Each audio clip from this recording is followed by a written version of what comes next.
Hi, welcome to part 2 video of dark chocolate making. Part 1 வீடியோவில் chocolate grind பண்ணுற வரை காமிச்சிருப்பேன்.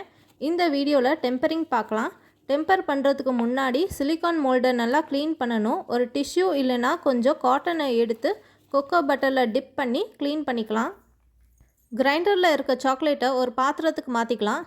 கிரைண்டரில் இருந்து சாக்லேட் எடுக்க சிலிக்கான் ஸ்பேச்சுலா யூஸ் பண்ணால் ஈஸியாக இருக்கும்.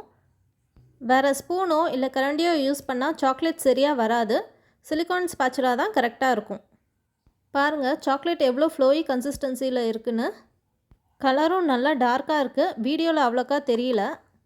டெம்பர் பண்ண ஸ்டார்ட் பண்ணிடலாம்.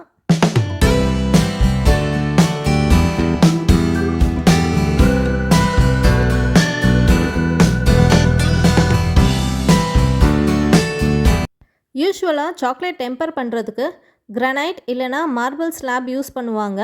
நான் ஸ்டீல் பிளேட்டில் டெம்பர் பண்ண போகிறேன். ஏற்கனவே நான் இப்படி டெம்பர் பண்ணி பார்த்துருக்கேன். எனக்கு சாக்லேட் நல்லாவே செட் ஆகியிருக்கு. சாக்லேட் இப்போ நல்லா ஹீட்டாக இருக்கும். இதை நம்ம டெம்பர் பண்ணி 31 இல்லைனா 32 டிகிரி செல்சியஸ்க்கு கொண்டு வந்துடணும். டெம்பர் பண்ணுறதுக்கு இந்த மாதிரி ஒரு ஸ்க்ரேப்பர் கூட நீங்கள் யூஸ் பண்ணலாம். டெம்பரிங் எதுக்கு பண்ணுறோன்னா சாக்லேட்டுக்கு ஒரு நல்ல ஷைன் க்ளாஸினஸ் கிடைக்கிறதுக்காகவும் சாக்லேட் நல்லா செட் ஆகிறதுக்காகவும் பண்ணுறோம். அப்புறம் சாக்லேட் செட் ஆன வாட்டி சாக்லேட் மேலே ஒயிட் ஸ்பாட்ஸ்லாம் தெரியாமல் இருக்கிறதுக்காகவும் தான் டெம்பர் பண்ணுறோம்.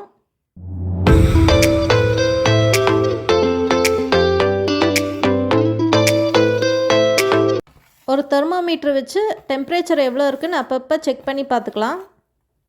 பாருங்கள் டெம்பரேச்சர் குறைஞ்சிருக்கு. முன்னே இருந்த அளவுக்கு ஃப்ளோயி கன்சிஸ்டன்சி இப்போ இல்லை. நான் டெம்பர் பண்ணிவிட்டு நம்ம க்ளீன் பண்ணி வச்சுருக்க சிலிக்கான் மோல்டில் ஊற்றிட்டு காமிக்கிறேன்.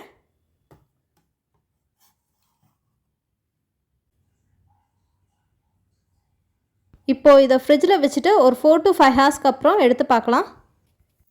சாக்லேட் நல்லா செட் ஆகிடுச்சு. இப்போது மோல்ட்லேருந்து எடுத்துடலாம். க்ளவுஸ் யூஸ் பண்ணுங்கள் சாக்லேட் எடுக்க.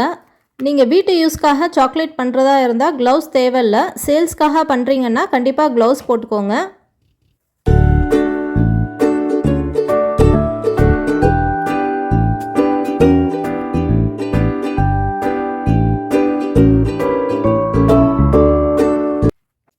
எல்லா சாக்லேட்ஸும் டீமோல்ட் பண்ணியாச்சு. சாக்லேட்ஸ் நல்லா செட் ஆகியிருக்கு. க்ளாஸியாகவும் இருக்குது. இப்போ சாக்லேட்க்கு வெளியே இருக்க எக்ஸ்ட்ரா பார்ட்டிகல்ஸ்லாம் கட் பண்ணணும். அப்போ தான் சாக்லேட் பார்க்க நல்லா இருக்கும், நீட்டாகவும் இருக்கும். ஸ்க்ரேப்பரை வச்சு அந்த எக்ஸ்ட்ரா பார்ட்டிகல்ஸை ஈஸியாக கட் பண்ணிடலாம். பாருங்கள் இந்த சாக்லேட்டில் இருக்க எக்ஸ்ட்ரா பார்ட்டிகல்ஸ்லாம் கட் பண்ணணும். அடுத்து சாக்லேட்டை ஸ்னாப் டெஸ்ட் பண்ணிடலாம். இந்த மாதிரி சவுண்ட் வரணும் சாக்லேட்டை உடைக்கும் போது. அப்போ தான் சாக்லேட் கரெக்டாக செட் ஆகியிருக்குன்னு அர்த்தம். அடுத்து எல்லா சாக்லேட்ஸையும் ரேப் பண்ண போகிறேன். அதுக்காக பட்டர் ஷீட்ஸ் கட் பண்ணி வச்சுருக்கேன்.